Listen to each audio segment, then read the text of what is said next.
অনি সারফারাজের বুকের উপর শুয়ে আছে। আধশোয়া সারফারাজ তার মাথায় হাত বুলিয়ে দিয়ে বলল, অনি কি হয়েছে তোর? ভীষণ ভয় লাগছে ফারাজ ভাই। কেন? ভয় করছে কেন? ওরা মারা গেল। কিভাবে মারা গেল? কি আশ্চর্যজনক মৃত্যু তাদের। এতে তুই কেন ভয় পাবি? তোর কি কিছু হয়েছে? জানি না ফারাজ ভাই। আমি কেবল জানি আমার খুব ভয় হচ্ছে। ভয় চোখজোড়া বন্ধ করে নিল অর্নিলা। রাত তখন বেশ গভীর। খাটের কোণে ল্যাম্পশেডের আলোখানি জ্বলছে। সারফারাজ নিশ্চুপ হয়ে গেল। অনির দিকে ফিরে ভাবতে লাগল। মৃদু স্বরে হেসে বলল, ঘুমিয়ে পড় অনি। এখন আর ভয়ের কোনো কারণ নেই। তারা বেঁচে নেই। আর কেউ তোকে ভয় দেখাতে পারবে না। অনি মাথা তুলে এদিকে ফিরে চাইল। সারফারাজ মৃদু হেসে চুলগুলো কানে গুজে দিল। এই যে এতখানি ভালোবাসা, উন্মাদনা, এসব কি অনি টের পাচ্ছে? তার চোখের পাতা কেমন অদ্ভুতভাবে নড়ছে। টের না পাওয়াই ভালো। অনি ভয় পেয়ে যাবে। তার এই ভদ্র, সহজ, সরল ফারাজ ভাই তার কাছে শ্রেষ্ঠ। সে কি আর জানে ফারাজ ভাই তার জন্য কি কি করতে পারে? না জানাই ভালো। সুস্থ মানুষের কাছে এসব অসুস্থতা বলে প্রমাণ পায়। কিন্তু সে তো অসুস্থ নয়। শুধু সহ্য হয় না। তার অনিকে কেউ কিছু বললে তার সহ্য হয় না। এমন তো আগে ছিল না। অনির ভালোবাসা তাকে উন্মাদ করে ছেড়েছে। অনি, অনি, আমি তোকে বলেছি আমার ভালোবাসা হচ্ছে চৈত্রের মতো। তার মতোই ভয়ঙ্কর চারদিক। সবাই তৃষ্ণার্ত হয়ে রয় চৈত্রের রোদে। আমার ভালোবাসা মুক্তি পায় সে রোদে। ঝলসানো সেই রোদের তাপে সবকিছু পুড়ে ছাই হয়ে যায়। ভালোবাসা পুড়ে হয় আরও পবিত্র। সেই ভালোবাসার উন্মাদনা ছড়িয়ে যায় সমস্ত শরীরে। আমি যে ভালোবাসি, ভয়ঙ্করভাবেই ভালোবাসতে জানি। অনি, কিছু বললেন? হ্যাঁ, কি বললাম? কিছু বললেন? মনে হলো আপনি আমায় ডাকলেন। না তো, এমন কিছু না। এমন করে কেন চেয়ে থাকেন? কেন? তোর ভয় হয়? অর্নিলা মুখ টিপে হাসে। গলা জড়িয়ে ধরে বলে, না তা কেন? বরং আপনার কাছে আসতে ইচ্ছে করে। জানেন, এতদিন তারা আমার স্বপ্নে এসে ভয় দেখাত। এখন আর আসবে না বলুন। একদম আসবে না। আমি আসতে দিব। অনি শব্দ করে হাসে। সেই হাসির স্বরে তার হৃদয় ছুঁয়ে যায়। হৃৎস্পন্দন চলে নিম্নগতিতে। এ যেন মরে গিয়ে সুখের দেখা মিলে। পরদিন চারজন মিলে জড়ো হল নিকুঞ্জ নিবাসে। আরিফ হাসান অর্নিলাকে সচোখে দেখে শান্তি পেলেন। শাহিনুর বেগমের চোখ জুড়াল। ছোট ফুপুর কবিরাজিতে ভয়াবহ বিশ্বাস। কি সব দাবি জানিয়ে অর্নিলাকে পরিয়ে দিচ্ছে। বড় ফুফু গালমন্দ করে বলছে, ধুর। ছাড় তো। কি আনলি এসব? এসবে কোনো কাজ হয়? টাকা নষ্ট সব। না গো আপা, এই অনেক বড় একখান কবিরাজ। ঢাকা শহর থেকে আনাইছি। কেন রে? এখানে কি কম পড়ছে নাকি? বেককল একটা। ছোট ফুফু মুখ ভার করে ফেললেন। কিছুক্ষণের মধ্যেই তার চোখেতে অশ্রু টলমল। এই রে, কেঁদেই না ফেলে। সবার সামনে এভাবে না বললেও পারতে ফুফু। বড় ফুফু মুখ ভেঙচি কাটলেন। ফরহাদ মুখ টিপে হাসছে। অর্নিলা চোখ বড় বড় করে না করছে। এই হাসির স্বর ফুফুর কানে গেলেই এখন সর্বনাশ ঘটবে। তিনি কেঁদেই ছাড়বেন। বড় ফুফুও কম না। তার সামনে বসিয়ে দোয়া দরুদ পড়ে মাথায় ফু দিয়ে চলছেন। অর্নিলার বেশ মজা লাগছে।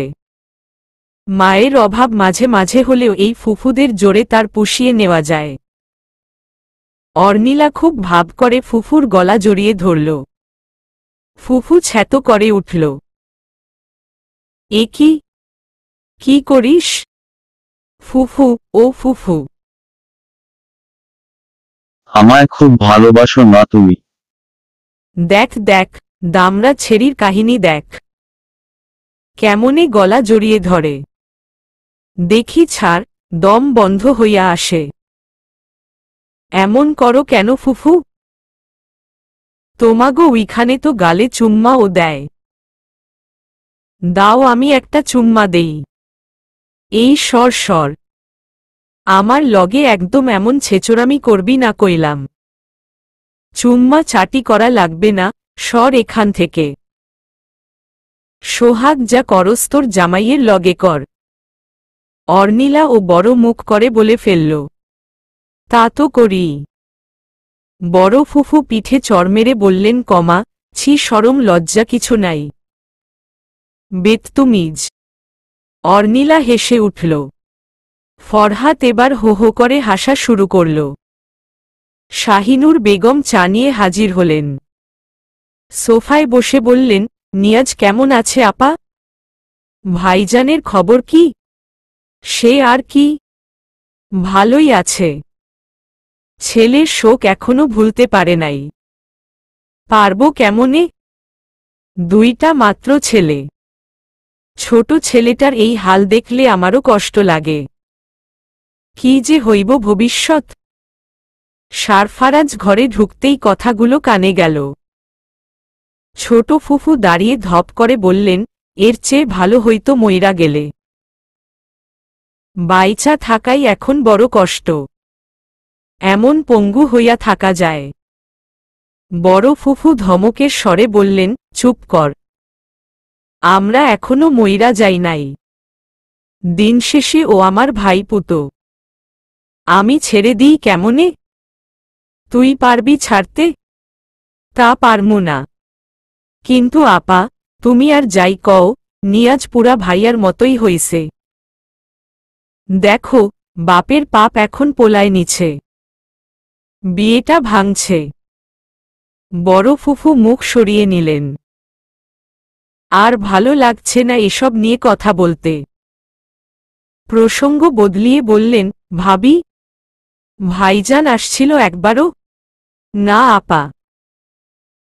ফোন করে তো সবটাই বলেছিল তিনি। এরপর অনিকে পাবার পরেও তা জানিয়েছে। এই তো, এরপর আর ফোন দেয়নি। ছেলেকে নিয়েই তো আছে মহা ঝামেলায়। কিভাবে আর ফোন দিবে বলো? আমার সাথেও কথা হয়েছিল। যাক, অনি সুস্থ মতো চলে এসেছে। বাড়িতে একটা মিলাদ পড়ালে কেমন হয়? ভালোই হয়। আমিও ভাবছিলাম ওই এলাকার এতিমখানা থেকে কিছু বাচ্চাদের আনিয়ে খাইয়ে দিতাম। হ্যাঁ, দাও। কথাবার্তা শুনে অর্নিলা একগাল হাসে। বাড়িতে কোনো অনুষ্ঠান মানেই সবাই আসবে। হ্যাঁ, তার দারুণ লাগছে এসব শুনে। মামা মামি এসেছে। সাথে শ্রেয়মী, রুদমিলা আর তার বর আশিকও এসেছে। রুদমিলার একটু স্বাস্থ্য হয়েছে। ইরা আপু এসেছে। নাজিয়া এসেছে। সে কেমন ভয় ভয় আছে। বিয়েটা ভেঙেছে কিন্তু তার আর ফরহাতের বিয়ের কথা এখনো কেউ জানে না। বাবা জানতে পারলে আর রক্ষে থাকবে না। তখন ঝোঁকের বশে বিয়ে করে এখন পস্তাতে হচ্ছে। এছাড়া আরও একজন এসেছে, আনিতা। আনিতা হচ্ছে বড় ফুপুর মেয়ে। বাড়ির বড়রা রান্নাঘরে কাজ করছে। বিশাল আয়োজন। অর্নিলা চোখের পাতা ফেলে ফেলে রুদ্মিলাকে দেখছে। ইরা আপু জিজ্ঞেস করল, কি দেখছিস? রুদ্মিলার স্বাস্থ্য হয়েছে তাই না বলো? শুধুই কি স্বাস্থ্য? মানে? চকচক করে উঠল অর্নিলার চোখ। ইরা আপু হেসে উঠল। রুদ্মিলাও মিনমিনিয়ে হাসছে। শ্রেয়মী এসে অর্নিলার গাল টিপে বলল, তুমি ফুপু হতে চলেছ। কি? বিয়েই তো হলো এই কমাস। মানে? হাত দিয়ে গুনতে শুরু করল। ইরা আপু থামিয়ে দিয়ে বলল, থামো। ও তোর ফারাজ ভাইয়ের মতো না, ঠিক আছে? কিছুদিন পর দেখবি ও কোলে বাচ্চা নিয়ে ঘুরছে, আর তখনও সারফারাজ তোকেই কোলে নিয়েই ঘুরছে। অট্টহাসিতে মেতে উঠল তারা। অর্নিলা অভিমানী স্বরে বলল, আপা। তো আর কি? তুই এখনো পিচ্ছি আর তোর বর তোকে সামলাচ্ছে। তা না হলে এখনো একটা বাচ্চা নিচ্ছিস না কেন? মগা কোথাকার। মুখ ফুলিয়ে উঠে দাঁড়াল। যাও, কথা নেই তোমাদের সাথে। ধপ ধপ করে পা ফেলে বেরিয়ে গেল অর্নিলা। বাড়ির দ্বিতীয় তলা প্রায় খালি। সবাই নিচতলায়। বাচ্চারাও সেখানে। যাবার সময় কারো ফিসফিস কথাবার্তায় থেমে গেল সে। এদিক ওদিক ফিরে তাকাল। আওয়াজ আসছে কোথা দিয়ে? এক দরজার পাশে কান পাতল। ভেতর থেকে কারা যেন কথা বলছে মনে হচ্ছে। ফরহাদ ভাই না। সাথে কে? কোনো মেয়ে? নাজিয়া। মনোযোগ দিয়ে কথাবার্তা শোনার চেষ্টা করছে অর্নিলা। নাজিয়া আতঙ্কিত কণ্ঠে বলল, হাত ছাড়ো। আমি আর নিতে পারছি না। নিতে পারছ না মানে? কি হয়েছে? কি হয়েছে বলছো? তুমি কেন বুঝো না ফরহাদ? এরপর আমাদের বাচ্চা হয়ে গেলে আমি কি করব? বাচ্চা? আস্তাগফিরুল্লাহ। আমি তোমার সাথে এমন কি করব যাতে বাচ্চা হয়ে যাবে? কি বলছো এসব? তুমি জানো না কিছু। আমি অনেক শুনেছি, এমন গোপনে বিয়ে করে এরপর বাচ্চা, এরপর আর ছেলেটা মেয়েকে স্বীকার করেনি। তুমি আমায় তেমন ভাবছ? নাজিয়া। নাজিয়া থতমত খেয়ে গেল। অস্ফুট স্বরে বলল, না মানে? ফরহাদ তার হাত দুটো ধরে বলল, আমায় বিশ্বাস করো তুমি। আমি তোমার সাথে এমন কিছুই করব না। আর করার প্রশ্নই নেই। সারফারাজ জানে বিয়ের কথাটা, আর তার সাথে মামাও জানে। কি? আঙ্কেলও জানে বিয়ের কথা? হ্যাঁ, তিনিই তো তোমার বিয়েটা ভেঙে দিল। তুমি নিশ্চিত থাকো আমি তোমায় ঠকাব না। আর এমন কিছুও করব না যাতে তোমার সে যাই হোক। আমি তোমায় এখন শুধু চুমু খাব। দেখি এদিক আসো। একদম না। ছাড়ো বলছি। আরে একটা চুমুই তো। এতে বাচ্চা হয় না কারো। শুনো না।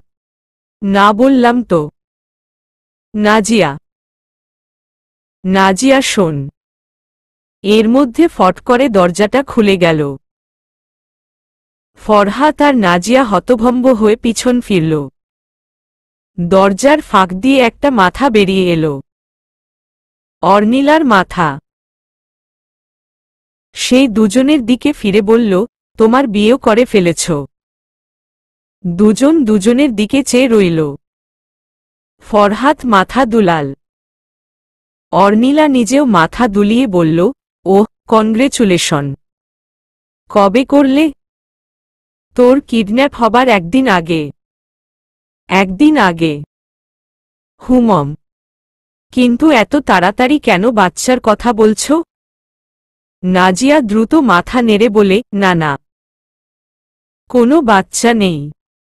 অর্নিলা চোখ মুখ কুঁচকে নেয়। মাথায় বাড়ি মেরে বলল, ধ্যাত। সবার বাচ্চা হয়ে যাচ্ছে। শুধু আমার আর ফারাজ ভাইয়ের কোনো বাচ্চা হচ্ছে না। এই ফারাজ ভাই কোথায়?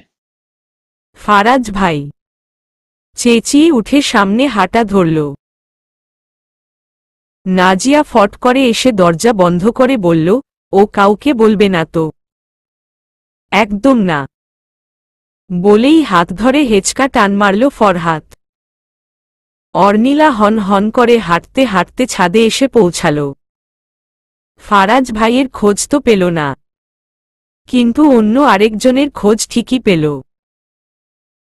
ছাদে এক নজর ফিরে চলে যাবে অমনি নজরে এলো আরাফাতকে।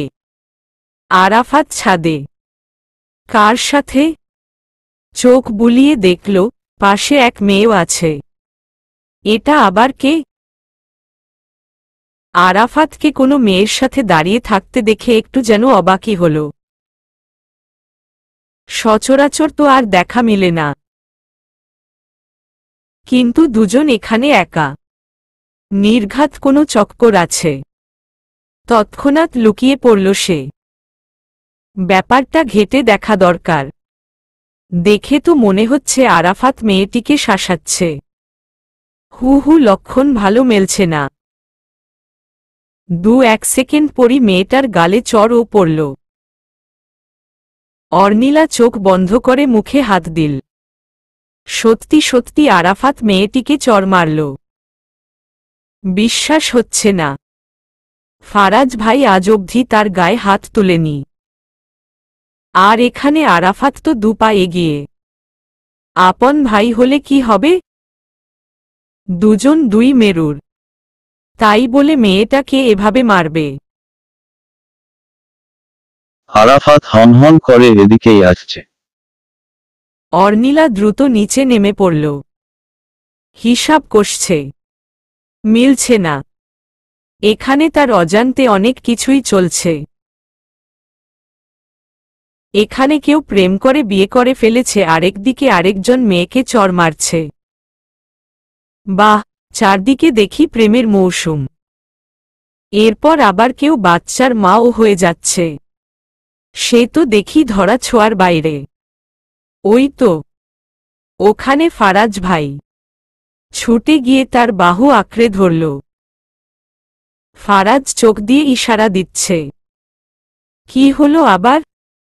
চারদিক ঘুরে দেখল সবাই গোল হয়ে বসে আছে। বৈঠক বসেছে মনে হচ্ছে।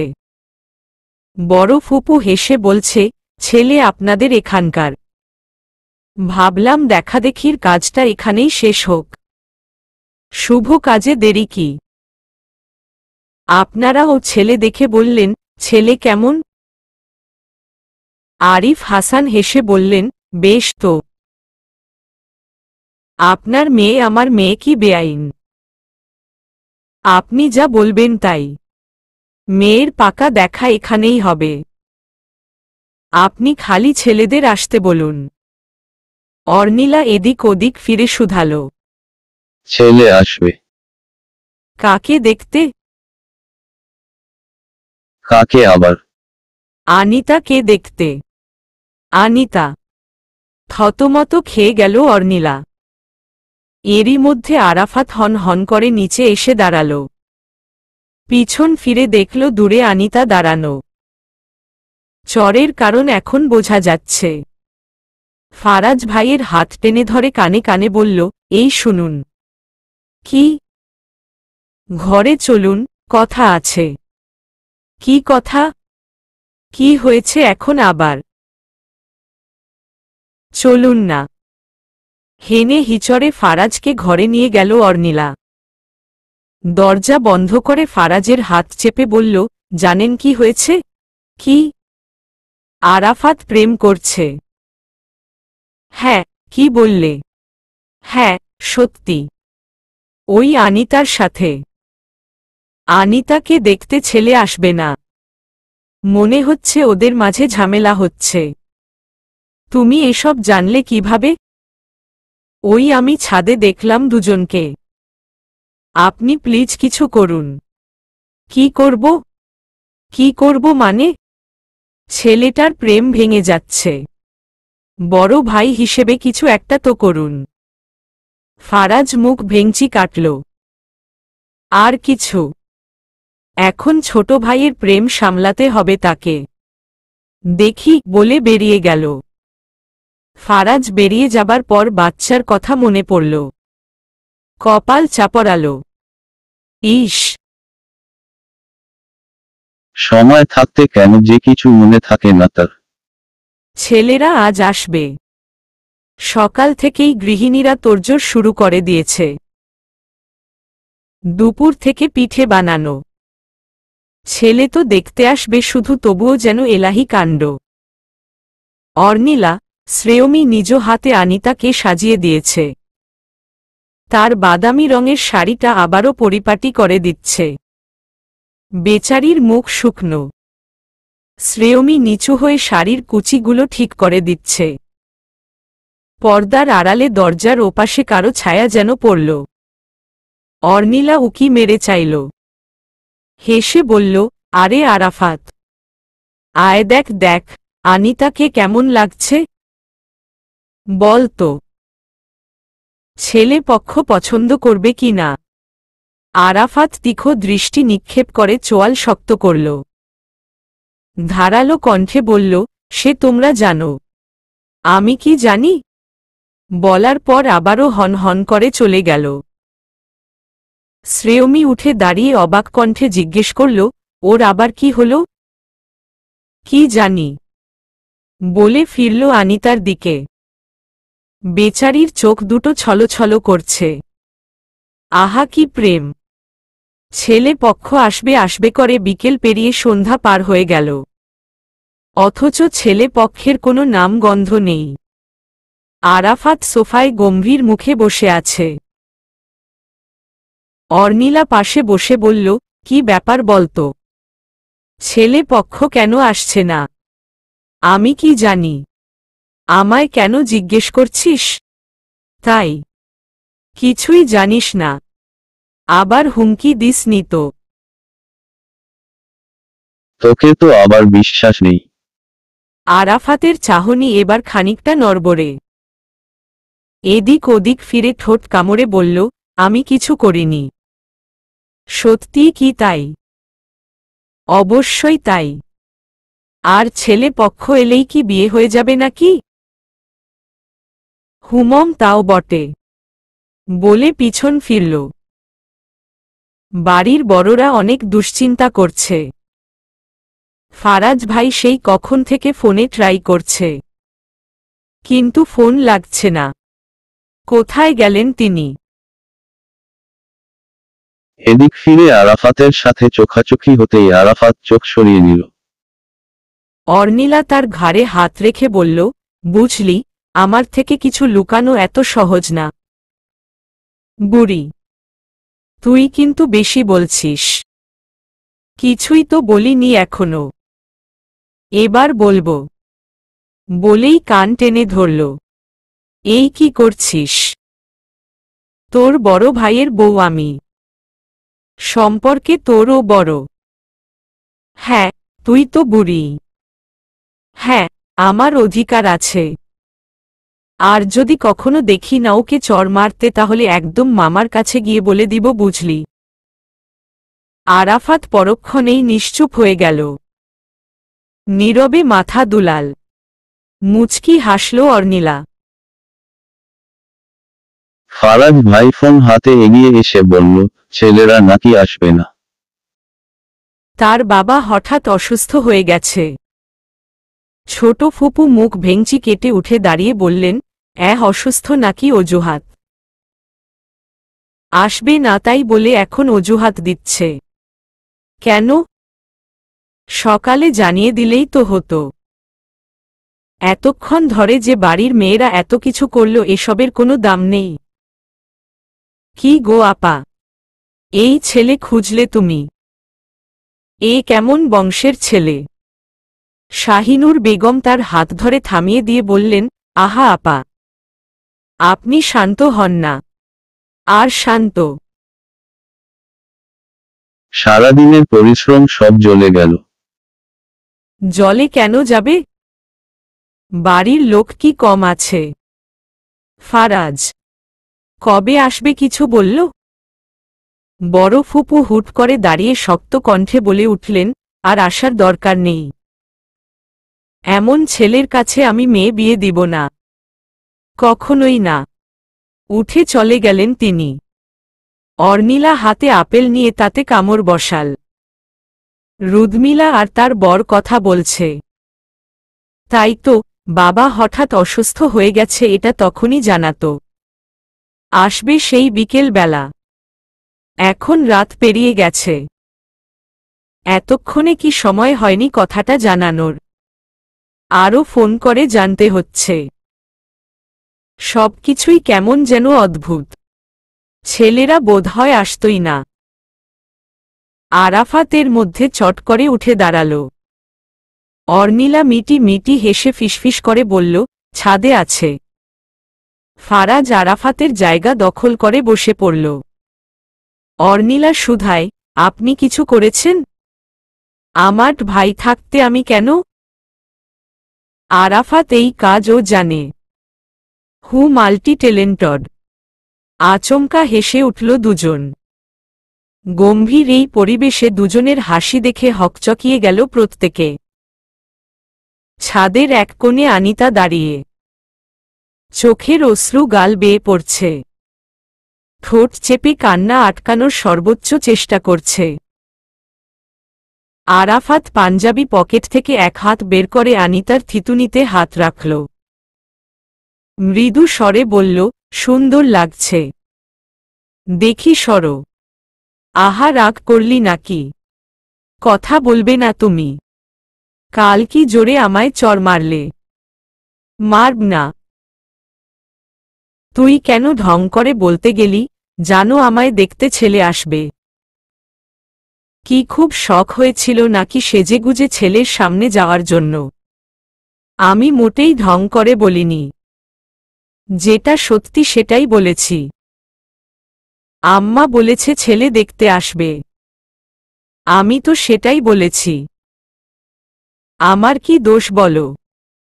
কান্নার আওয়াজ বাড়তে লাগল। আরাফাত এবার অন্য হাত দিয়ে গাল আঁকড়ে ধরল। চুমু খেল ভিজে ঠোঁটটাতে। নিজের ঠোঁট চেটে বলল, তোর ঠোঁট এত নোনতা নোনতা কেন? মানে? ও কেঁদেছিস তো তাই এমন মনে হচ্ছে। যা আমার মুখের টেস্ট খারাপ করে দিলি। থাক, তাহলে আর কষ্ট করে চুমু খেও না। সরো, যেতে দাও আমায়। আরে আরে, আমি তো মজা করছিলাম। না, আমি চলেই যাব। কোথায় যাবি? শোন না। বলেই দুই হাত দিয়ে জড়িয়ে ধরল।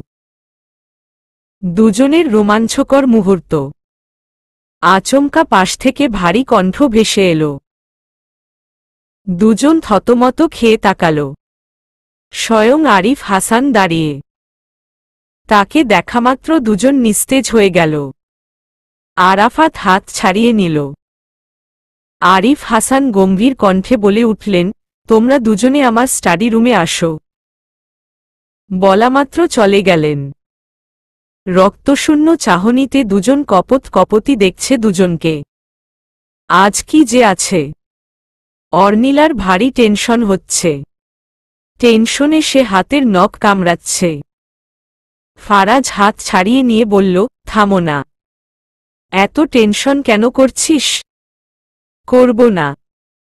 বড় ফুপু ভেতরে। আপনি জানেন না তিনি কি মারাত্মক। আচ্ছা দেখ না। ব্যাপারটা হ্যান্ডেল হয়ে যেতে পারে। কি করে? ছেলে পক্ষ আজই আসেনি। আজই ওদের ধরা পড়তে হলো। আচ্ছা, মামা যদি জিজ্ঞেস করে আরাফাতই কিছু করেছে কিনা? তখন? তখন আর কি? আরাফাত হ্যাঁ বলবে। এভাবে বাবার সামনে মিথ্যে বলতে পারে না। তবে কথা লুকাতে ওস্তাদ। মজা করছেন? তুই থামবি। উফ, আমার আর ভালো লাগে না। এদিকে বাচ্চার টেনশন, অন্যদিকে ওদের টেনশন। ঝামেলায় পড়ে গেছি আমি। বাচ্চার টেনশন? ভ্যাবাচেকা খেয়ে গেল ফারাজ। অর্নিলার মনে পড়ে গেল কথাটা। দ্রুত উঠে এসে খাটের উপর বসে পড়ল। দুবার দম নিয়ে ফারাজ ভাইয়ের হাত ধরে বলল, মন দিয়ে শুনবেন। হ্যাঁ। কি? আমি? কলিং বেলের শব্দ। ঠোঁট চেপে ধরল। আর কথাটা শেষ করা হলো না। এখন আবার কে এলো? উঠে এসে দরজা খুলল অর্নিলা। তার পিছু পিছু সারফারাজ। স্টাডি রুম থেকে আরিফ হাসান, আরাফাত, আনিতা, বড় ফুপু তারাও বেরিয়েছেন। অর্নিলা সেদিকে একবার ফিরে সামনে তাকাল। বিস্মিত সে। সালাউদ্দিন সাহেব এখানে? আপনি? কেমন আছেন মিসেস অর্নিলা? কি ব্যাপার, আপনারা এখানে? সারফারাজ এসে দাঁড়াল পিছনে। আরিফ হাসান ও এলেন। সালাউদ্দিন সাহেব মৃদু হেসে বললেন, আপনাকে যে আমাদের সাথে যেতে হবে জিজ্ঞাসাবাদের জন্য। আশা করি আপনিও কোঅপারেট করবেন। আমি? হ্যাঁ, আপনি। কিছুদিন আগে আপনি কিডন্যাপ হয়েছিলেন। হ্যাঁ। ধন্যবাদ সত্যিটা বলার জন্য। না হলে আপনার বর্ত। যাক গে, এখন যখন বলেই ফেলেছেন তবে চলুন। আরিফ হাসান কিছু বলতে যাবেন অমনি সালাউদ্দিন সাহেব তাকে থামিয়ে দিয়ে বললেন, আমাদের কাছে উপর থেকে অর্ডার আছে। আপনিও তো আইনের লোক, আশা করি বুঝবেন। আর সারফারাজ শেহদাত। স্ত্রী যেহেতু যাচ্ছে আপনিও তো আসবেন। সেখানেই আপনার সাথে কথা হবে। মিসেস অর্নিলা, আপনি চলুন। দুজন মহিলা এসে অর্নিলাকে এগিয়ে নিয়ে যেতে লাগল। সে কিছু বুঝল না। বারবার পিছন ফিরে চাইতে লাগল। সারফারাজ ইশারায় শেষমেশ আশ্বাসটুকু তাকে দিতে পারল না।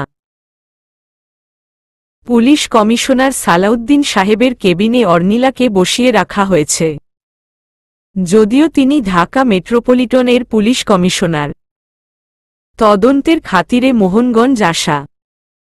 এখানকার থানায় অর্নিলাকে নিয়ে আসা হয়েছে জিজ্ঞাসাবাদের জন্য। এখানকার ওসি লিয়াকত হোসেন বাইরে দাঁড়িয়ে অপেক্ষা করছে। সালাউদ্দিন সাহেব খুবই নরম স্বরে বলেছেন, মিসেস অর্নিলার সাথে তিনি একা কথা বলতে চান। লিয়াকত হোসেন কেবিনের থেকে একটু দূরে সরে দাঁড়িয়ে দেখল সারফারাজ শেহদাত ভেতরে এসে পড়েছেন। তাকে যথেষ্ট রাগান্বিত মনে হচ্ছে। রিটায়ার্ড জজ আরিফ হাসানকে সকলেই চেনে জানে। তার সম্পর্কে সবার ধারণা স্বচ্ছ ধরনের। তাই সারফারাজ শেহদাতকে নতুন করে চেনার কিছু নেই। লিয়াকত হোসেন এগিয়ে গেলেন তার দিকে। সারফারাজকে চেয়ারে বসতে বলে মাথা ঠান্ডা করতে বললেন। ভেতরে তাদের কথা শেষ না হওয়া অবধি তিনি যেতে পারবেন না। মিসেস অর্নিলা, কি খাবেন বলুন? পানি। শুধু পানি? চা, কফি, ঠান্ডা কিছু? না, দরকার নেই। আচ্ছা নিন। পানির গ্লাস এগিয়ে দিলেন সালাউদ্দিন সাহেব। অর্নিলা পুরো পানির গ্লাস শেষ করে ফেলল।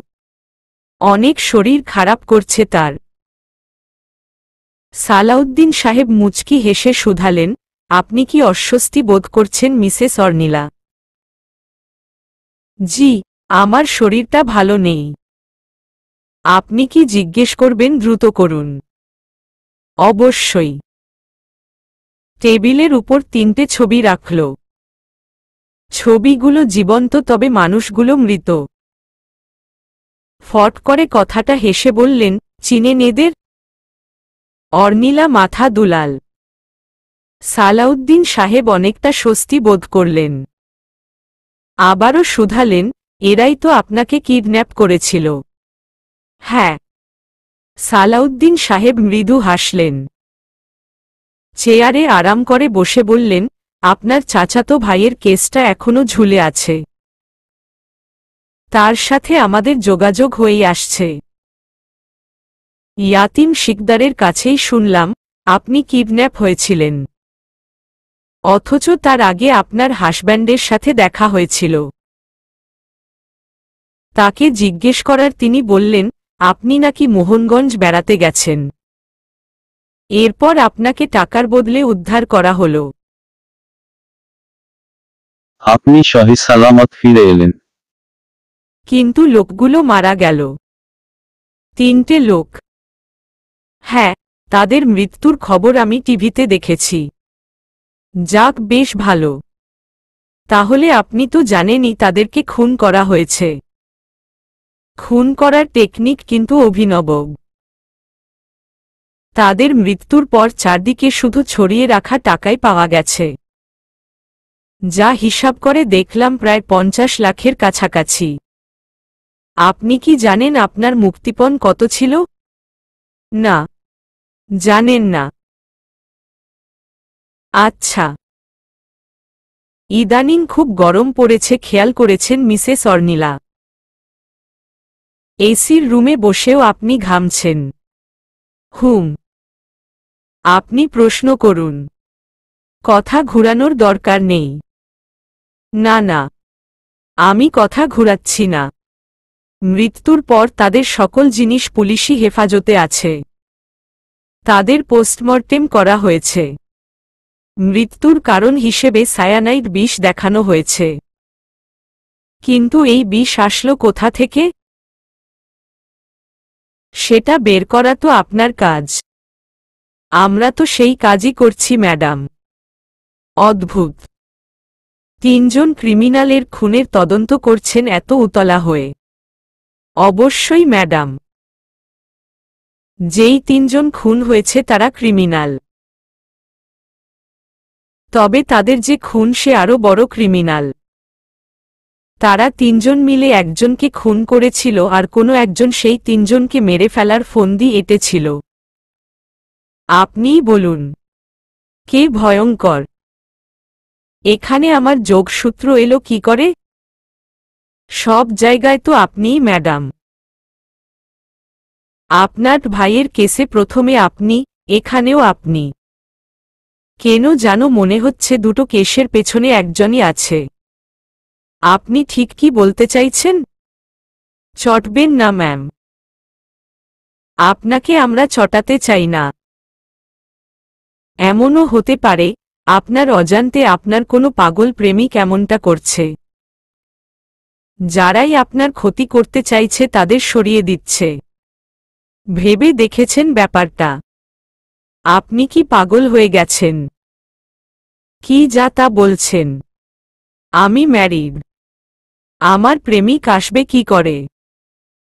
সেটাই তো। একজনই তো আছে। কার কথা বলছেন আপনি? উত্তেজিত হবেন না মিসেস অর্নিলা। বসুন আপনি। খুন কি করে হলো সেটা শুনুন। খুনের কারণ তো সায়ানাইড বিষ। কিন্তু এই 3 কেচো কিভাবে এই বিষ পেল সেটা জানবেন না। অর্নিলা বিরক্ত মুখে বসে পড়ল। তার গা গুলিয়ে যাচ্ছে। কেমন অস্থির বোধ হচ্ছে। খুব গরম লাগছে। অথচ রুমে এসি চলছে। কি অদ্ভুত। সালাউদ্দিন সাহেবের সব কথা তার মাথার উপর দিয়ে যাচ্ছে। সালাউদ্দিন বলতে শুরু করলেন, আমরা গত কয়েক সপ্তাহ ধরে অনুসন্ধান করে গেছি। কিছু পাইনি। শেষে যা পেলাম তা দেখে আমরা হতভম্ব। এত বুদ্ধি, এত মাথা খাটিয়ে কাউকে মারার প্ল্যান করা কোনো সুস্থ মানুষের পক্ষে সম্ভব নয়। কাদের গনি এদের পাশে ছড়িয়ে ছিটিয়ে থাকা টাকাগুলোর উপর ছড়ানো ছিল সায়ানাইড। তরল সেই বিষাক্ত পদার্থ টাকার উপর সাবধানে ছড়িয়ে দেয় সেই ক্রিমিনাল। আর যখন সেই টাকা কাদের আর ওর 2 লোক ছুঁয়ে দেখে, টাকা গুনতে দিয়ে আঙ্গুল চাটে, তখন এই বিষ তাদের শরীরে ছড়িয়ে যায়। আর তাদের অজান্তেই তারা মারা যায়। কি ভয়ানক মৃত্যু!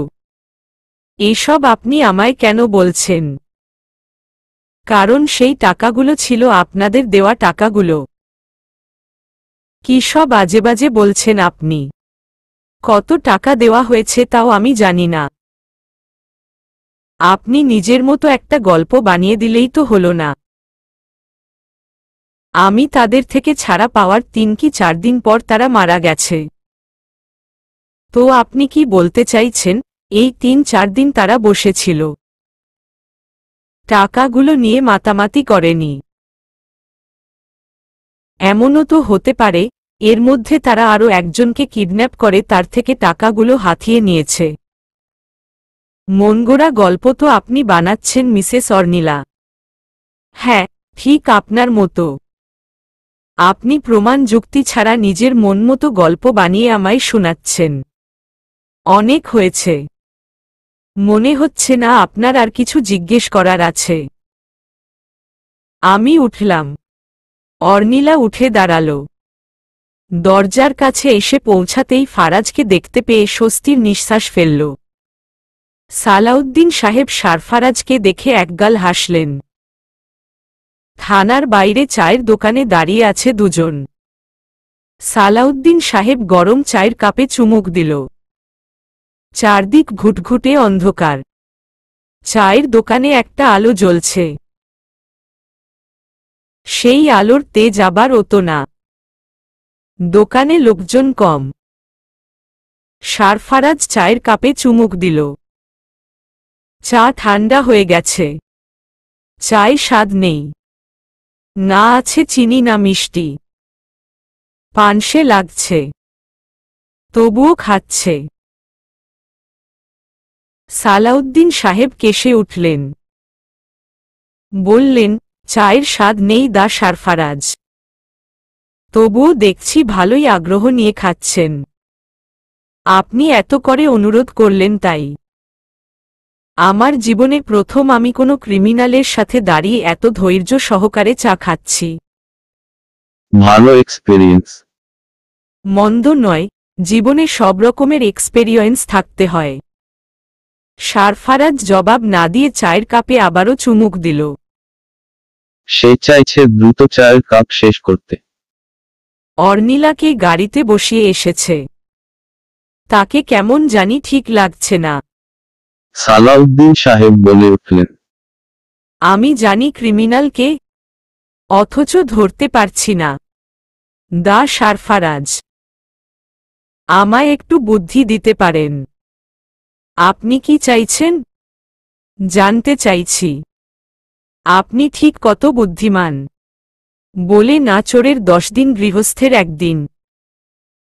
সারফারাজ খালি চায়ের কাপ টেবিলে রাখল। শান্ত স্বরে বলে উঠল, আপনার কাছে কোনো প্রমাণ নেই। আপনি শুধু ধারণার উপর কথা বলছেন। আপনিও তো সবটা ধারণার উপরই করলেন দা সারফারাজ। টাকার উপরে আপনি সায়ানাইড ছড়িয়ে দিলেন। মাঝের টাকাগুলো।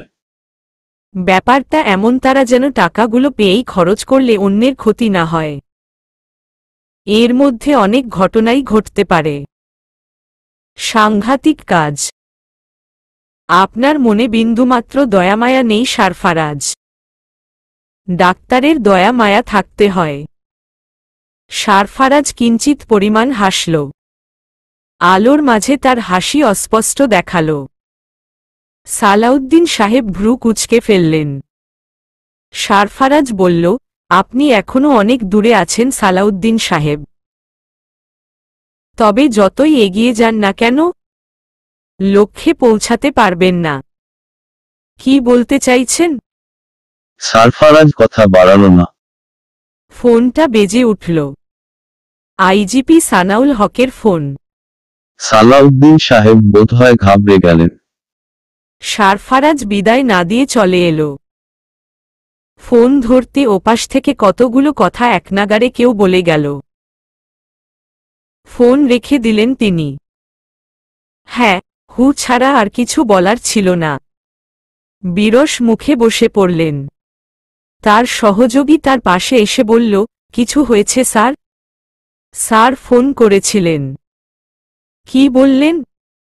এই কেস থেকে আমাদের সরিয়ে ফেলা হয়েছে। তদন্ত এবার তিনি করবেন।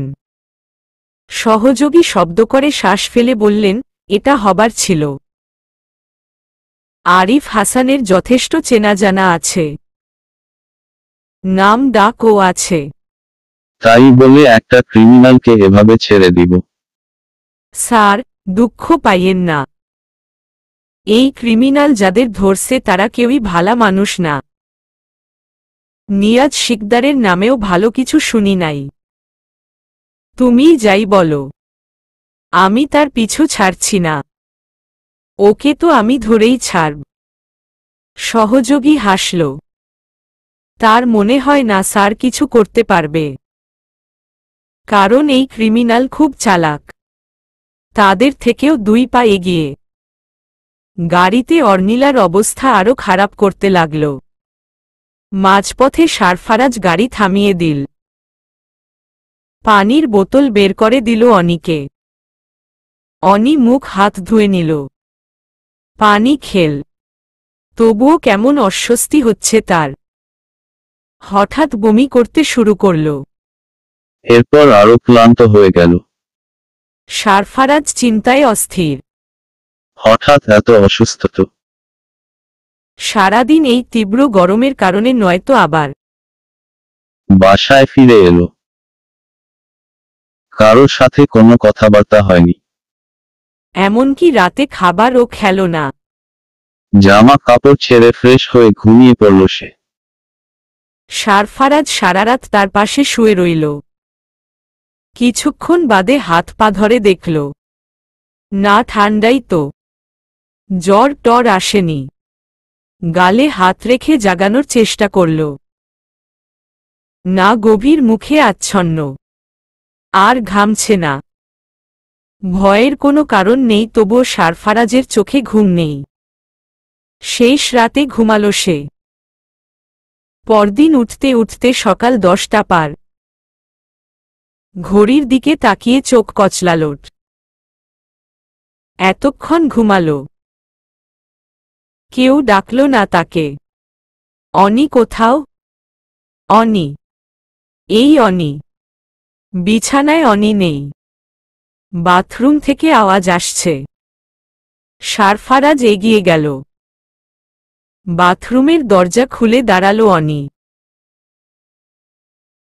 দুইজন মুখোমুখি। সারফারাজ ঘাবড়ে গেল। অনি কাঁদছে। কেন? এই অনি। কাঁদছিস কেন? আচমকা সে জড়িয়ে ধরল। বুকে মাথা রেখে ফিসফিসিয়ে কিছু বলল। সারফারাজ বুঝল না বটে। হঠাৎ করেই যেন একটু আনমনা হয়ে গেল। অনি আবারও বলল, আপনি বাবা হবেন। শুনছেন? কানে সেই মধুর কণ্ঠ ঠেকল। তার সমস্ত শরীর নিস্তেজ হয়ে গেল। বিস্ময় বিমূর্ষে অনি লজ্জায় হেসে কুটকুট। সারফারাজ এখনও হতভম্ব। আরাফাত সকালবেলা বড্ড ব্যাকুল হয়ে ফিরল সারফারাজের ঘরে। দরজায় দাঁড়িয়ে দেখল অর্নিলা বিছানায় শুয়ে আছে। সারফারাজ তার গায়ে চাদর টেনে দিয়ে কিছু বলছে। আরাফাত দরজায় কড়া নেড়ে বলল, আসব। আরাফাত, আয় না। না আসার দরকার নেই। আর তুই শুয়ে থাক, আমি বাইরে যাচ্ছি। কিন্তু আমি ঠিক আছি ফারাজ ভাই। বললাম না শুয়ে থাকতে। চুপচাপ শুয়ে থাক। মাকে বলে আমি খাবার ঘরে পাঠিয়ে দিব। আচ্ছা, খাবার আমি নিয়ে আসছি, তুই শুয়ে থাক। কিছু খাবি? অর্নিলা মাথা দুলাল। সারফারাজ শুধালো, কি? মিষ্টি, রসগোল্লা, রসমালাই। হয়েছে হয়েছে। এত সকালে রসগোল্লা কোথায় পাব? অর্নিলা ধপ করে বসে পড়ল। বলল, কাল না মেহমানদের জন্য এত এত মিষ্টি আনল, তখন সেখানে রসগোল্লা ছিল। বুঝেছি। তুই শুয়ে থাক। একদম লাফালাফি করবি না, আমি আসছি। তাড়াতাড়ি আসবেন। হুম। সারফারাজ ঘর ছেড়ে বের হল। আরাফাত শুকনো গলায় জিজ্ঞেস করল, অনির শরীর কি এখনো ঠিক হয়নি? হয়েছে, মোটামুটি আছে। তুই কি বলবি বল। আরাফাত মাথা চুলকাল। চিন্তায় সে অস্থির। অস্থিরতা তার চোখে মুখে ফুটে উঠছে। সারফারাজ সমস্যায় পড়লে শান্তভাবে তা মিটানোর চেষ্টা করে। সেদিকে থেকে আরাফাত পুরোপুরি উল্টো। বরঞ্চ সে আরো উত্তেজিত হয়ে উঠল। কাল রাত থেকে আনিতা আমার ফোন ধরেনি। ফোন করেছিলি? হ্যাঁ, ফোন বাজছে, ধরছে না। ফোন মনে হয় আন্টির কাছে। আব্বু কি বলল কাল? আরাফাত মাথা নুইয়ে ফেলল। মিনমিন স্বরে বলল, আমার আর আনিতার সম্পর্কের কথা আন্টিকে জানিয়েছে আর বলেছে বাকি সিদ্ধান্ত তাকেই নিতে। সবটা আন্টির কাছে ছেড়ে দিয়েছে। কিন্তু আমার মনে হচ্ছে আন্টি আনিতাকে নিয়ে বিদেশ চলে যাবে। তখন আমার কি হবে বলতো? এটা কি আগে ভাবা উচিত ছিল না? পেছনে থেকে ফরহাদ বলে উঠল। দুজনেই পিছন ফিরল। ফরহাদ মুখ টিপে হেসে বলল, গাধা, তোকে সাধে বলি। আর কথায়ও পেলি না, বাপের সামনে প্রেমিকাকে চুমু খেতে হলো। আরাফাত ভিমরি খেয়ে উঠল। আমতা আমতা করে বলল, কই, এমন তো কিছু না। সারফারাজ বলে উঠল, তুই জানলি কি করে? আমিও তো গেলাম ছাদে। ভাবলাম মুক্ত আকাশে একটু ধোঁয়া উড়ানো যাক। গিয়ে তো দেখি দূরে দাঁড়িয়ে ছেলে প্রেম রসিকতা করছে আর বাপে দাঁড়িয়ে দেখছে। বলেই হেসে উঠল ফরহাদ। আরাফাত ঠোঁট কামড়ে ধরল। চোখ মুখ খিচে বলল, চুপ করো তো। ভাইয়া, তুই কিছু কর। আমি জানি আন্টি তোর কথা ফেলতে পারবে না। এই অনিকে বল না। অনির কথা তার বড় ফুপু কখনো ফেলবে না। সারফারাজ খানিকক্ষণ নিশ্চুপ থেকে বলল, দেখছি তুই কিছু ভাবছিস, তাই না? ভেবে পেলি কিছু? ভাবছি। ও হ্যাঁ, ভাবছিলাম ঘরে রসগোল্লা আছে। রসগোল্লা? সিরিয়াসলি ভাইয়া? আমি তোকে এখানে এত ইম্পর্টেন্ট একটা কথা বলছি আর তুই রসগোল্লা নিয়ে আছিস? ফরহাদ শব্দ করে হেসে বলল, তোর বিয়ের রসগোল্লা আরাফাত। আহা ভাইয়া। আরে অনি রসগোল্লা খেতে চেয়েছিল। বাড়িতে রসগোল্লা আছে। আরাফাত দাঁত চেপে বলল, রান্নাঘরে গিয়ে মাকে জিজ্ঞেস করে দেখ, আমি কিছু জানি না। বলেই হন হন করে চলে গেল। ফরহাদ হাসতে হাসতে বলল, ভালো রসিকতা করতে পারিস তুই ফারাজ। ছেলের এভাবেই মরি মরি অবস্থা, তুই আবার ঘি ঢালার ব্যবস্থা করছিস।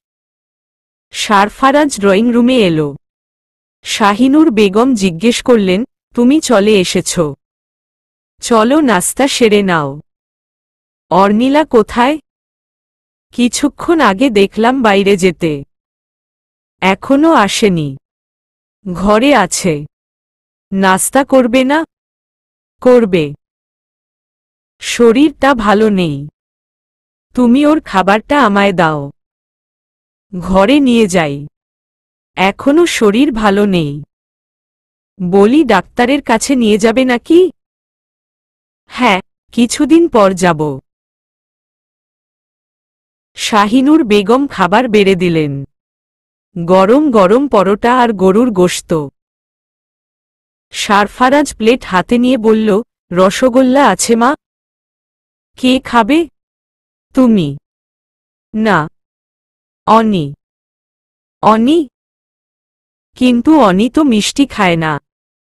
এখন বলল খাবে। থাকলে দাও। শাহিনুর বেগম ভাবনায় পড়ে গেলেন। বাটিতে 2 পিচ রসগোল্লা রেখে ভাবল, মেয়েটা ঠিক নেই, শরীরটা ভালো নেই। সারফারাজ বসে বসে দেখছে। অর্নিলা টপ টপ 2টো রসগোল্লা মুখে পড়ল। অথচ এই মেয়ে মিষ্টি জিনিসটাই দেখতে পারে না। কি আশ্চর্য! কত পরিবর্তন হয়ে যাচ্ছে। অর্নিলা ভ্রু নাচিয়ে বলল, কি দেখছেন ফারাজ ভাই? কিছু না, এগুলো জলদি খেয়ে নে, আমি বাইরে যাব। আচ্ছা। ফারাজ ভাই, আপনি খুশি হননি? ফারাজ চমকে তাকাল। তার গলা কেমন যেন ধরে আসছিল। আচমকা ফিরে তাকাল। অর্নিলা নরম 2টো হাত তার গালে রেখে বলল, আপনি খুব খুশি হয়েছেন তাই না বলুন? সারফারাজের চোখে 2টো চকচক করে উঠল। আলতো করে তার পেটে হাত রাখল। থমথমে কণ্ঠে বলল, আমার শুধু বিশ্বাস হচ্ছে না অনি। সবকিছু অকল্পনীয় লাগছে। অতঃপর ফিরে চাইল তার দিকে। কপালে চুমু খেয়ে এক হাত দিয়ে জড়িয়ে ধরল তাকে। মৃদু স্বরে বলল, ধন্যবাদ অনি, তোর কারণে আমি বাবা হতে পারব। কিন্তু তোর এই ঋণ আমি কখনো শোধ করতে পারব না। পারবেন? কিভাবে? আমাকে এত ভালোবেসে। খিলখিলিয়ে হেসে উঠল অর্নিলা। সারফারাজ মুগ্ধ চোখে চেয়ে রইল। মনে মনে আওড়াল, আমি তোকে অনেক ভালোবাসি। তোকে দেখে রাখার দায়িত্ব আমার। এখন আরও একজন ও আসছে। কথা দিচ্ছি আমি তাকেও দেখে রাখব। হ্যালো বড় ফুপু। কে? বাবা সারফারাজ। কেমন আছেন? রসিকতা করো না। অর্নিলা কেমন আছে এখন? ভালো আছে। এসে দেখে যান। না, আমি আর আসব না। সামনের সপ্তাহেই চলে যাব। কেন? আসবেন না কেন? না জানার ভান করো না সারফারাজ। তুমি তোমার ভাইয়ের জন্য সুপারিশ করলেও এই বিয়েতে আমি রাজি হব না। সারফারাজ হাঁটতে হাঁটতে থেমে গেল। ফোনটা একটু দূরে সরিয়ে বলল, মামা ফুচকা দিন তো। প্যাকেট করে দিবেন? ফোন কানে নিয়ে বলল, হ্যাঁ ফুপু বলুন। বাইরে আছো? হ্যাঁ, অর্নিলার জন্য ফুচকা কিনছি। শুনুন ফুপু, ছোট ফুপুর বাড়িতে নাকি আম গাছ আছে।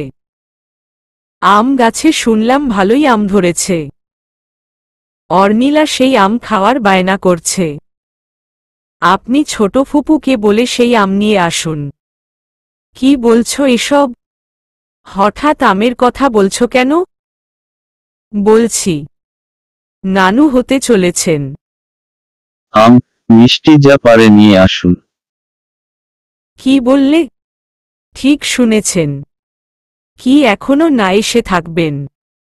সারফারাজ, তুমি আসলেই একটা আহাম্মক। শুভ কথা কেউ এভাবে বলে? আসছি আমি, বলেই ফোন কেটে দিল। সারফারাজ হাসছে। বড় ফুপু সবার উপর রাগ করে থাকলেও অর্নিলার উপরে কখনো রাগ করে থাকতে পারেন না। তিনি এখন ছুটে আসবেন। আসবেন বইকি। দেখা যাক, এই সুবাদে আরাফাতের ব্যাপারটা সামলানো গেলে হয়। নিকুঞ্জ বাড়িতে যেন আবারও খুশির আনন্দে ছেয়ে উঠল। অর্নিলার মা হবার কথা শুনে সকলে আনন্দে মেতে উঠেছে। অর্নিলার কারণেই আরাফাত আর আনিতার বিয়ে ঠিক হল। বড় ফুপু অর্নিলার কথা ফেলতে পারেননি। নিকুঞ্জ বাড়িতে জোড়া বিয়ের আমেজে মেতে উঠল। ফরহাদ, নাজিয়া আর আরাফাত আর আনিতা। জোড়া বিয়ে হবে একসাথে। বিয়ের তোড়জোড় শুরু হয়ে গেছে। তার কারণ ও আছে। হাতে 1 মাস। মাসখানেক পরেই অর্নিলা আর সারফারাজ দেশের বাইরে চলে যাবে। হ্যাঁ, ভিসাও চলে এসেছে। অর্নিলা দূরে চলে যাবে, তাও এমন সময়ে। শাহিনুর বেগম এসব ভাবতেই হাত পা ঠান্ডা হয়ে যায়। মেয়েটা একা একা থাকবে। আরিফ হাসানকে বোঝানোর চেষ্টা করেন। অর্নিলা বরঞ্চ এখানেই থাক, তাদের কাছে থাক, তারা দেখে রাখবে। কিন্তু আরিফ হাসানের এক কথা, তোমার চেয়ে বেশি অর্নিলার সারফারাজকে প্রয়োজন। সারফারাজকে তার পাশে চাই।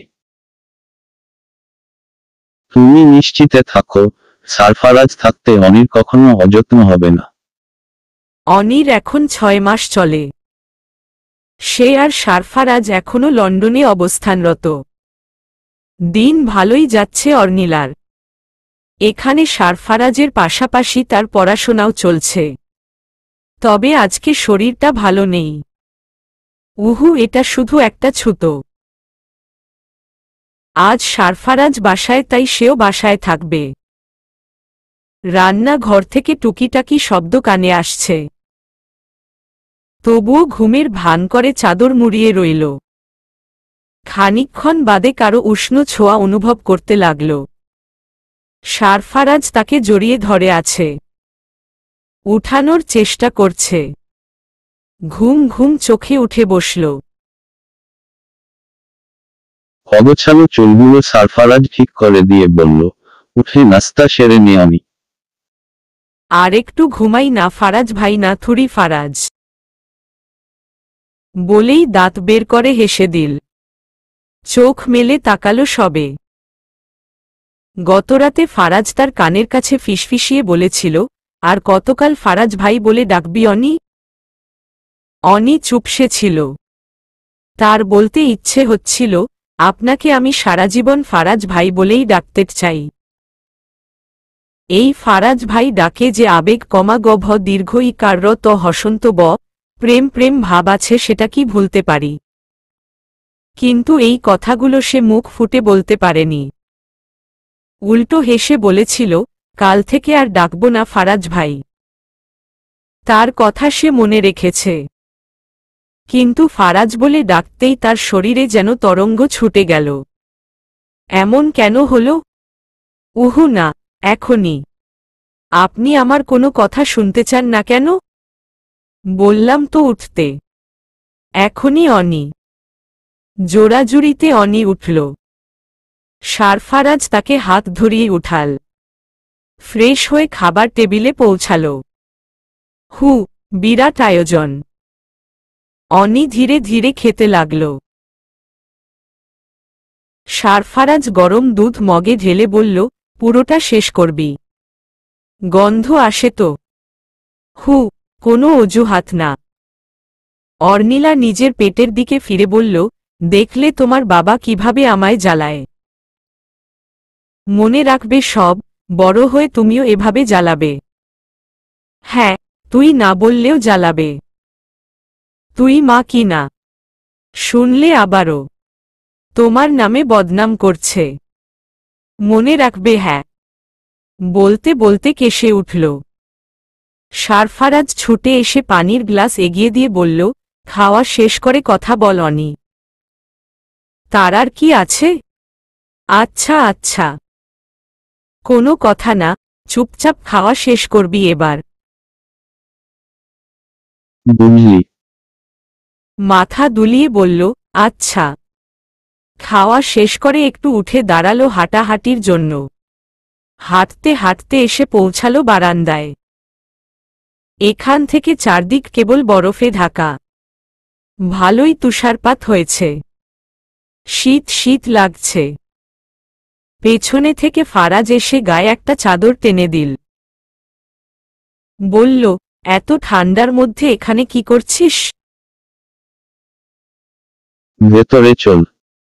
একটু দাঁড়াই না। ভালো লাগছে। শীত করবে না? এক কাজ করুন, আপনি আমায় জড়িয়ে ধরে রাখুন তো। তাহলে আর শীত করবে না। কি হলো? ভ্যাবলার মতো চেয়ে আছেন কি? ধরুন একটু জড়িয়ে। সারফারাজ পেছনে থেকে জড়িয়ে ধরল তাকে। অর্নিলা মুখ খুলে শ্বাস নিল। সারফারাজ তার ঘাড়ে মাথা রেখে বলল, শরীর ঠিক আছে? খুব আছে। সামনে সোমবার কিন্তু চেকআপের জন্য যেতে হবে। মনে আছে? খুব আছে ফারাজ ভাই। বলেই জিহ্বা কেটে বলল, না না, হবে না আমার দ্বারা। কি হবে না? এই আপনাকে ফারাজ বলে ডাকা। আচ্ছা একটু শুনুন, আমাদের মেয়ে হলে নাম রাখব ফারিয়া শেহদাত। আমি আপনাকে ডাকব ফারিয়ার আব্বু। সুন্দর না বলুন? আর ছেলে হলে? না না, এবার ছেলে হবে না, মেয়েই হবে। আপনার মতো দেখতে সুন্দর নাদুস একটা মিষ্টি মেয়ে। দেখেন না ইদানিং আমি কত মিষ্টি খাই। দেখবেন মেয়েটাও মিষ্টি হবে। বুঝলেন ফারিয়ার আব্বু? হেসে উঠল অর্নিলা। সারফারাজ ঠোঁট কামড়ে ধরল। এত ঠান্ডার মধ্যে তার কান লাল হয়ে যাচ্ছে লজ্জায়। কেন এত লজ্জা পাচ্ছে সে? কি জানি। শক্ত করে আঁকড়ে ধরল তাকে। বিকেল বেলা বেরুল দুজন। বেশি দূর না, এই তো সামনের স্টোরে। কিছু কেনাকাটা করার আছে। দুজন মিলে শপিং করতে ভালোই লাগে। সারফারাজ তার হাতে হাত রেখে সামনে স্টোরের দিকে এগিয়ে যাচ্ছে। আচমকা পিছন থেকে খুব জোরে একটা গাড়ি পাশ দিয়ে গেল। কিছু বখাটে ছেলের কারবার। ভাগ্যিস অর্নিলার কিছু হয়নি, তবে বেচারি খুব ভয় পেয়েছে। সারফারাজের হাত শক্ত করে ধরে রেখে ঘন ঘন নিঃশ্বাস ফেলতে লাগল। সারফারাজ ব্যাপারটা সামলে নিল কোনোভাবে। সামনের এক বেঞ্চেতে তাকে বসিয়ে পানি খাওয়াল। সামনে ফিরে দেখল ছেলেগুলো আবারও গাড়ি নিয়ে এদিক আসছে। তার হাতে বিয়ারের ক্যান। অর্নিলাকে দেখে ইশারা করে হাসতে লাগল। ব্যঙ্গ করে আবার সরিয়েও বলতে লাগল। সারফারাজ চোয়াল শক্ত করল। অর্নিলা আলতো করে হাতটা ধরে বলল, বাদ দিন, চলুন ভেতরে যাই। আমাকে আজ একটা আইসক্রিম কিনে দিবেন, ঠিক আছে? আসুন না। সারফারাজ শব্দ করল না। অর্নিলার হাত ধরে স্টোরে ঢুকে গেল। ঘটনাটি সপ্তাহ খানেক পরের। একটা কফি শপের বাথরুমে কিছু লোকদের আহত অবস্থায় পাওয়া গেছে। অবস্থা খুবই ভয়াবহ। প্রায় 4-5 জন ছিল তারা। আশেপাশের লোকদের বক্তব্য ছিল তারা এই কয়েকজন নেশা করে শপে এসেছিল। হয়তো নেশার মধ্যেই একে অপরকে মেরেছে। তবে তারা জোর গলায় বলছে তাদের মেরেছে একটি মাত্র লোক। একটা লোক তাদের এই অবস্থা করেছে। কেউই তাদের কথা বিশ্বাস করেছে বলে মনে হচ্ছে না। পুলিশেরা ঘটনাস্থলে পৌঁছে তাদের হাসপাতালে নেবার ব্যবস্থা করে। সারফারাজ বাড়িতে পৌঁছেই প্রথমে বাথরুমে ঢুকে গেল। কোটের ভেতরে শার্টে রক্ত লেগে আছে। এই রক্ত ধুয়ে পরিষ্কার করার জন্য পাগল হয়ে উঠেছে সে। বারবার পিছন ফিরে চাইছে। অর্নিলার ডাক শোনা যাচ্ছে।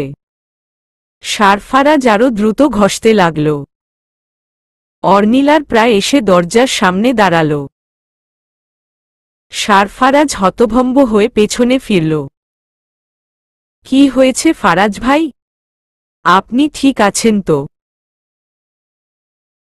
হ্যাঁ, ঠিক আছি। রেডি তুই? আমাদের বের হতে হবে তো। হ্যাঁ, আমি তৈরি। ওই রিপোর্টগুলো পাচ্ছি না। কোথায় যে রাখলাম? সারফারাজ ঘাম মুছল। না, অর্নিলা কিছু টের পায়নি। গায়ের শার্ট খুলে ফেলে দিল। গলায় তোয়ালে জড়িয়ে বের হয়ে বলল, আমি খুঁজে দিচ্ছি। একটু বসো। উহুম উহুম। এত শীতের মধ্যে আপনি দেখি উষ্ণতা ছড়াচ্ছেন। ব্যাপার কি ফারিয়ার আব্বু? সারফারাজ জবাব দিল না। তড়িঘড়ি করে আলমারির দিকে পৌঁছাল। হুট করে সামনে এসে অর্নিলা দাঁড়িয়ে বলল, উফ কমা, আপনি তো দেখি আমার মুড বদলে দিচ্ছেন। আমাদের ডাক্তারের কাছে যেতে হবে অনি। ঘণ্টা খানেক পর তোর অ্যাপয়েন্টমেন্ট আছে। গাড়ি দিয়ে যেতে 25 মিনিট লাগবে। আমি জানি সেটা। 5 মিনিট আমায় দিলে কি এত ক্ষতি হবে বলুন তো? সারফারাজ কথা বাড়াল না। পাশ কেটে এগিয়ে গেল। কালো রঙের একটা শার্ট গায়ে জোড়ালো। দুটো বোতাম লাগিয়ে পেছনে ফিরে দেখল অর্নিলার বিছানার উপর মুখ গুমরে বসে আছে। ঠোঁট ফুলিয়ে বলল, আপনি আমায় একটুও ভালোবাসেন না। সবাই ঠিকই বলে, প্রেগন্যান্সির সময় বর দ্বিমুখী হয়ে যায়। তখন আর ঘরের বউকে ভালো লাগে না। আপনি নতুন কাউকে পেয়েছেন না। বিদেশি ম্যাম সাহেব, তাই না? সারফারাজ শব্দ করে নিঃশ্বাস ফেলল। তার বিয়ে যখন হয়েছিল তখন অনি বাচ্চা ছিল, বিয়ের এতগুলো বছর পরেও এ যেন বাচ্চাই যেন। কথা বলতে বলতে তার গাল বেয়ে অশ্রুও ঝরে পড়ল। অশ্রু মুছে ফেলে ফিরে তাকাল। সারফারাজ এদিকেই এগিয়ে আসছে। দৃষ্টি অস্পষ্ট। চোখ বন্ধ করে নিল সে এগিয়ে এসে তার গালে হাত রেখে ঠোঁটজোড়া আঁকড়ে ধরল। দীর্ঘ অনেক দিনের এমন গভীর চুমুর স্বাদ পেল অর্নিলা। এতক্ষণ ধরে সারফারাজের যেই অস্থিরতা তাও যেন ধীরে ধীরে শেষ হল। কিন্তু অর্নিলার ঠোঁট ছাড়ার নাম নেই। কারোরই বুঝি তারা নেই। অর্ধ খোলা শার্টটা আঁকড়ে ধরল অর্নিলা। কিছুক্ষণ বাদে যখন ছাড়া পেল তখন দাঁত বের করে হেসে বলল, আমার মনে হলো আপনি আজ আমায় মেরে ফেলবেন। আরেকটুর জন্য দম বন্ধ হয়নি, মারা পড়েনি। কি হলো হঠাৎ এত প্রেম? সারফারাজের মুগ্ধ দৃষ্টি তখন অর্নিলার ঠোঁটের উপর। না, তার স্বাদ এখনো মিটেনি। হাত দিয়ে ঠোঁট দুটো স্পর্শ করছে। মৃদু কণ্ঠে বলল, আমি সবাইকে মেরে ফেলতে পারবো কিন্তু তোকে কখনো মারতে পারবো না অনি। অনি শব্দ করে হাসল। হাতের মুঠোয় শার্টটা এখনো। সারফারাজ আবারও এগিয়ে এলো, তাকে থামিয়ে দিল। বলল, সময় চলে যাচ্ছে, আমাদের না যেতে হবে। সম্মোহিত কণ্ঠে বলে উঠল, আরেকটু দেরি হলে এমন কি হবে? তার ওষ্ঠজোড়ার স্বাদ নিতে ব্যস্ত হয়ে উঠল। অর্নিলা যেন বারণ করল না। আজ অনেকদিন পর সারফারাজ তার এত কাছে। সে ফিরিয়ে দেয়নি। তার আদর মাখা ছোঁয়ায় যেন বারবার কেঁপে উঠছিল সে। ডাক্তারের অ্যাপয়েন্টমেন্ট নিয়ে ঝামেলা হয়নি। পরিচিতি ছিল।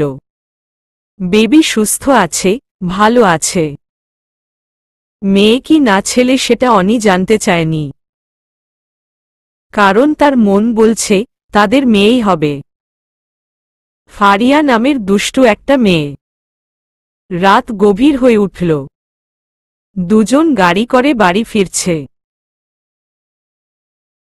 অর্নিলা সারফারাজের হাত শক্ত করে ধরে ঘুমিয়ে পড়ল। সারফারাজ ধীর গতিতে গাড়ি ড্রাইভ করছে। চারদিক নিস্তেজ, নীরব। আবারও তুষারপাত হচ্ছে। অর্নিলা দেখলে খুব খুশি হতো। তবে এখন ঘুম ভাঙানোর কোনো দরকার নেই। সামনে তাদের সন্তান আসছে। সারফারাজের ভীষণ চিন্তা তাকে নিয়ে। তারা এবার 2 থেকে 3 হবে। তাকে এবার 2জনকে সামলাতে হবে। ফারিয়ার আব্বু নামটা ভীষণ পছন্দ হয়েছে। অনি ভালো নাম রাখতে পারে। মুচকি হাসল। সামনে তাকালো। আকাশ দেখছে। আজ চারদিকে গভীর কালো মেঘে চাঁদ ঢেকে গেছে। ল্যাম্পপোস্টগুলো আলো দিচ্ছে ধীরে ধীরে। এই গল্পের সমাপ্তির সময় চলে এসেছে। সারফারাজ এমনই থাকবে অনির কাছে। তার দুটো চরিত্রের কথা অনি জানতে পারবে না। কোনো এক চরিত্রের শেষবেলায় যেই প্রেমের সূত্রপাত হয়েছিল আজ সেই প্রেমের সমাপ্তি। এই প্রণয় সহজ ছিল না। চৈত্রের দুপুরের প্রচণ্ড রোদের তীব্র তাপদাহে শুরু হওয়া এই প্রণয়ের সমাপ্তি এই ঠান্ডা রাতের চাদরে ঢেকে যাবে। সমাপ্তি।